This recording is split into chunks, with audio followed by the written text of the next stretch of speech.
Episode 115 की starting होती है और लूसी कहती है नहीं मुझे अभी भी काम है, ब्रदर लियान मुझे बाद में घर छोड़ देगा। फिर मिस्टर एन कहते हैं इतना लेट हो गया है और तुम्हें अभी भी काम है। फिर लियान जानबूझकर एक क्वेश्चन पूछता है, मिस्टर एन लूसी के क्या लगते हैं? फिर मिस्टर एन कहते हैं मैं उसका। और तभी लूसी कहती है ये मेरे फैमिली मेंबर है, मेरे कजिन। और ये सुन के मिस्टर एन के साथ साथ हम सभी को एक धक्का सा लगता है। फिर लियान कहता है ओह तो आप दोनों भाई बहन हो, चिंता मत कीजिए मिस्टर एन, मैं उसे घर छोड़ दूंगा। फिर लूसी कहती है अब से बिना कुछ कहे मेरा वेट मत करना, तुम भी तो बिजी हो, चलो ब्रदर लियान। फिर मिस्टर एन मन में कहते हैं अगर बात तुम्हारी है तो मैं बिजी नहीं हूँ। इसके बाद लियान कहता है लूसी तुमने मिस्टर एन के साथ वापस जाने के लिए मना क्यों कर दिया? फिर लूसी कहती है ब्रदर लियान क्या तुम ये नाटक करना बंद करोगे कि तुम कुछ भी नहीं जानते हो? वैसे ब्रदर लियान मुझे पिछले महीने पोस्टर के लिए पे नहीं किया गया है। फिर लियान कहता है ओ पेमेंट 2 दिन में हो जाएगी और न्यू ड्रामा के लिए तुम्हारा प्राइस थोड़ा कम है, मतलब उतना ज्यादा नहीं है, पर हमें काम चाहिए न्यू मार्केट को खोलने के लिए। मुझे पता नहीं है कि मुझे पूछना चाहिए या नहीं, पर तुम्हें कॉन्ट्रैक्ट साइन किए हुए काफी टाइम हो गया है, पर मुझे ऐसा लग रहा है कि तुम्हें पैसों की जरूरत है, क्या तुम्हें कोई मदद चाहिए? फिर लूसी कहती है वो बात यह है कि मैंने दूसरों से पैसे लिए हैं और मैंने थोड़ा पैसा सेव भी कर रखा है, जैसे ही पैसे आ जाएंगे मैं सबको पैसे वापस कर दूंगी। इसके बाद हमें 2 दिन बाद का सीन दिखता है और एक बंदा मिस्टर एन से कहता है अगर आपकी कोई और रिक्वेस्ट है तो बता दीजिए, मैं बॉस से बात कर लूंगा। और तभी मिस्टर एन के फोन में एक मैसेज आता है और एक आवाज आती है लूसी ने आपको 23 लाख रुपीस ट्रांसफर किए हैं। ये सुन के मिस्टर एन की फट जाती है और वो अपने फोन में चेक करते हैं और उन्हें लूसी की वो कही हुई बात याद आती है अगर तुम इस तरह सोचोगे तो मैं तुम्हारे साथ नहीं रहूंगी। फिर मिस्टर एन वहाँ जल्दी से निकलते हैं और कहते हैं एक्सक्यूज मी,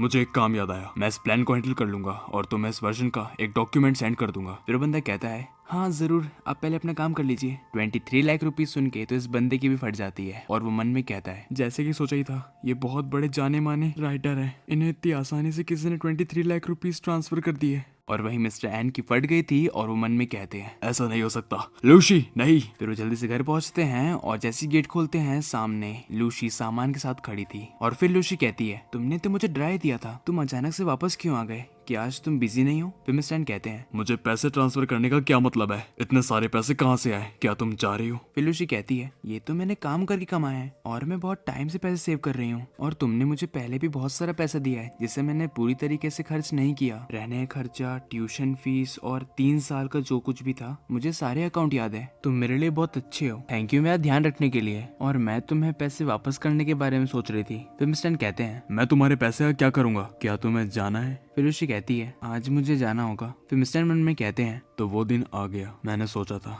जब वो दिन आएगा तो मैं तुम्हें तुम्हारे रास्ते जाने दूंगा। फिर मिस्टर एन कहते हैं मत जाओ। फिर लूसी कहती है नहीं ये जॉब बहुत इंपॉर्टेंट है, मुझे कुछ दिनों के लिए बिजनेस ट्रिप पे जाना होगा, चिंता मत करो मैं अगले हफ्ते वापस आ जाऊंगी। और इसी के साथ हमारा ये एपिसोड यहीं खत्म हो जाता है। कमेंट में बताइए आपको ये एपिसोड कैसा लगा और लाइक शेयर सब्सक्राइब कर देना, अगला एपिसोड बहुत जल्द आएगा।